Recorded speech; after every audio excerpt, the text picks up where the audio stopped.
ನಾನು ಗೆಳೆಯ ಗೆಳೆಯ ಎನ್ನುತ್ತಲೇ ಮತ್ತೊಮ್ಮೆ ಡೊನಾಲ್ಡ್ ಟ್ರಂಪ್ ಅಮೆರಿಕಾದ ಮುದಿಯ ಶಾಕ್ ಕೊಟ್ಟಿದ್ದಾನೆ. ಅಮೆರಿಕಾದಲ್ಲಿ ಉದ್ಯೋಗದ ಕನಸು ಕಂಡಿದ್ದ ಭಾರತೀಯರಿಗೆ ಬಿಗ್ ಆಘಾತ.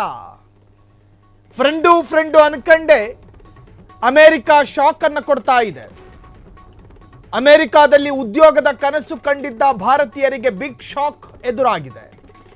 H-1B ವೀಸಾ ವಾರ್ಷಿಕ ಶುಲ್ಕ $1 ಲಕ್ಷ ಏರಿಕೆ ಭಾರತ ಮತ್ತು ಚೀನಾ ಮೇಲೆ ತೀವ್ರ ಪರಿಣಾಮ ಬೀರುತ್ತಿದ್ದು, ವೀಸಾ ರಿನಿವಲ್ ಮಾಡೋದಕ್ಕೂ ನಿಮಗೆ ಕಷ್ಟ.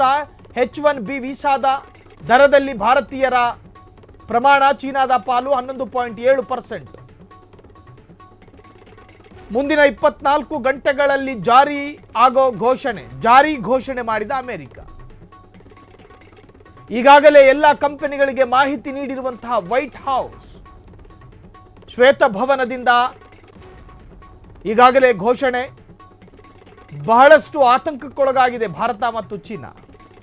ಯಾರಿಗೆ ಹೇಳೋದು, ಯಾಕೆ ಹೇಳೋದು? ಅಮೆರಿಕ ಮಾಡಿದ ಬ್ಯಾಕ್ ಟು ಬ್ಯಾಕ್ ಅನ್ಯಾಯವನ್ನ ಭಾರತ ಮರೆಯೋದಕ್ಕೆ ಸಾಧ್ಯ ಇಲ್ಲ. ಉಗ್ರರ ಅಟ್ಟಹಾಸಕ್ಕೆ ಬಲಿಯಾದ ಭಾರತೀಯರು, ಅದಾದ ನಂತರ ಭಾರತ ಎದುರಿಸಿದ ಒಂದಷ್ಟು ಆರ್ಥಿಕ ಸಮಸ್ಯೆ, ಜಮ್ಮು ಕಾಶ್ಮೀರದಂತಹ ಪರಿಪೂರ್ಣ ರಾಜ್ಯವಲ್ಲದೇ ಇದ್ದರೂ ಆ ರಾಜ್ಯದಲ್ಲಿ ಆ ತರಹದ್ದೊಂದು ಘಟನೆ ನಡೆದಾಗ ಅಲ್ಲಾದಂತಹ ಆರ್ಥಿಕ ಬದಲಾವಣೆ, ಇಡೀ ರಾಜ್ಯದ ಒಟ್ಟು GDPಯ ಮೇಲೆ ಆಗಬಹುದಾಗಿದ್ದ ನಕಾರಾತ್ಮಕ ಪರಿಣಾಮ, ಇವೆಲ್ಲದರ ನಡುವೆ ಭಾರತ ಮತ್ತು ಪಾಕಿಸ್ತಾನದ ನಡುವಿನ ಯುದ್ಧದ ಭೀತಿ, ಅದರಿಂದ ಭಾರತ ಎದುರಿಸಿದಂತಹ ಭೀತಿ, ಇದನ್ನು ಎನ್ಕ್ಯಾಶ್ ಮಾಡಿಕೊಂಡಂತಹ ಅಮೆರಿಕಾದ ಮುದಿಯ ದಿನಕ್ಕೆ 40 ಬಾರಿ ಹೇಳಿದ್ದು, ನನ್ನಿಂದಲೇ ಇಬ್ಬರು ಒಂದಾದರು, ನನ್ನಿಂದಲೇ ಇಬ್ಬರಿಗೆ ಮದುವೆ ಆಗಿದ್ದು, ನನ್ನಿಂದಲೇ ಭಾರತ ಮತ್ತು ಪಾಕಿಸ್ತಾನ ಶಾಂತರಾಗಿದ್ದು, ದಿನಕ್ಕೆ 40 ಬಾರಿ ಹೇಳ್ಕಂಡ.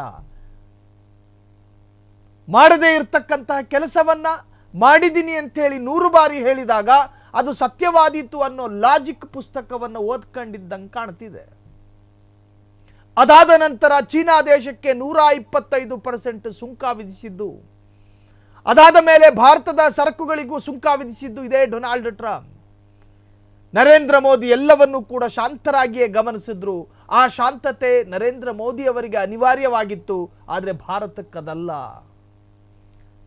ವೈಯಕ್ತಿಕವಾಗಿ ನರೇಂದ್ರ ಮೋದಿಗೆ ಶಾಂತಿಯುತ ಅನಿವಾರ್ಯವಾಗಿತ್ತು, ಆದರೆ ನರೇಂದ್ರ ಮೋದಿ ಅವರ ಶಾಂತಿ ಭಾರತಕ್ಕೆ ಎಫೆಕ್ಟ್ ಕೊಡುತ್ತೆ ಅನ್ನೋದು ನರೇಂದ್ರ ಮೋದಿ ಅವರಿಗೆ ಗೊತ್ತಾಗಬೇಕಿತ್ತು.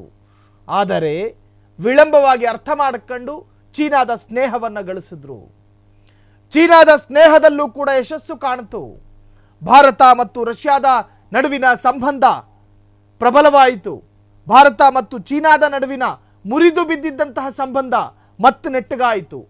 ಭಾರತ ಮತ್ತು ಇರಾಕ್ ನಡುವಿನ ಸಂಬಂಧ, ಭಾರತ ಮತ್ತು ಸೌದಿ ಅರೇಬಿಯಾದ ಸಂಬಂಧ ಎಲ್ಲವೂ ನೆಟ್ಟಗಾಯಿತು. ಭಾರತ ಮತ್ತು ಶ್ರೀಲಂಕಾದ ನಡುವಿನ ಸಂಬಂಧ ಅದು ಕೂಡ ಉತ್ತಮವಾಯಿತು. ಹೀಗೆಲ್ಲ ಇದ್ದಾಗ ನನ್ನದು ಯಾವ ಬೇಳೆಗಳೂ ಬೇಯೋದಿಲ್ಲ ಅಂತ ಗೊತ್ತಾದ ಡೊನಾಲ್ಡ್ ಟ್ರಂಪ್ ಭಾರತದ ಮೇಲೆ ನಿಧಾನಗತಿಯಲ್ಲಿ ಸ್ಲೋ ಪಾಯ್ಸನ್ ಇಂಜೆಕ್ಟ್ ಮಾಡೋದಕ್ಕೆ ಶುರು ಮಾಡ್ದ. ಅದರ ಪರಿಣಾಮ ಇವತ್ತು ಅಮೆರಿಕಾದಲ್ಲಿ ದುಡಿಮೆ ಮಾಡಬೇಕು, ಅಮೆರಿಕಾದಲ್ಲಿ ಶಿಕ್ಷಣವನ್ನು ಮಾಡಬೇಕು ಅಂತ ಬಯಸಿದ್ದ ಭಾರತೀಯ ಯುವ ಪಡೆಗೆ ಶಾಕ್ ಕೊಟ್ಟಿದೆ. ವೀಸಾದ ಶುಲ್ಕವನ್ನು ಏರಿಕೆ ಮಾಡಿದೆ ಅಮೆರಿಕ. ಇನ್ನೇನು ಕೆಲವೇ ಸೆಕೆಂಡುಗಳಲ್ಲಿ ಶ್ವೇತಭವನದಿಂದ ಸರ್ಕ್ಯುಲರ್ ಹೊರಡಿಸಬಹುದು. ಇನ್ನೂ ತಿಳಿಯದ ಭಾರತ ಎಲ್ಲಿಯವರೆಗೂ ಅಮೆರಿಕಕ್ಕೆ ಖಡಕ್ ಉತ್ತರವನ್ನು ಕೊಡೋದಿಲ್ವೋ ಅಲ್ಲಿಯವರೆಗೂ ನಮ್ಮ ದೌರ್ಬಲ್ಯವನ್ನು ಹಿಡಿದು ಪ್ರಯೋಗ ಮಾಡ್ತಾನೆ ಇರ್ತಾನೆ ಡೊನಾಲ್ಡ್ ಟ್ರಂಪ್. ಕ್ಷಣ ಕ್ಷಣದ ಸುದ್ದಿಗಳಿಗಾಗಿ ಫ್ರೀಡಂ ಟಿವಿ ಸಬ್ಸ್ಕ್ರೈಬ್ ಮಾಡಿ, ಲೈಕ್ ಮಾಡಿ ಹಾಗೂ ಫಾಲೋ ಮಾಡಿ. ಹೊಸ ಸುದ್ದಿಗಳ ನೋಟಿಫಿಕೇಶನ್ಗಾಗಿ ಬೆಲ್ ಐಕಾನ್ ಮೇಲೆ ಕ್ಲಿಕ್ ಮಾಡಿ.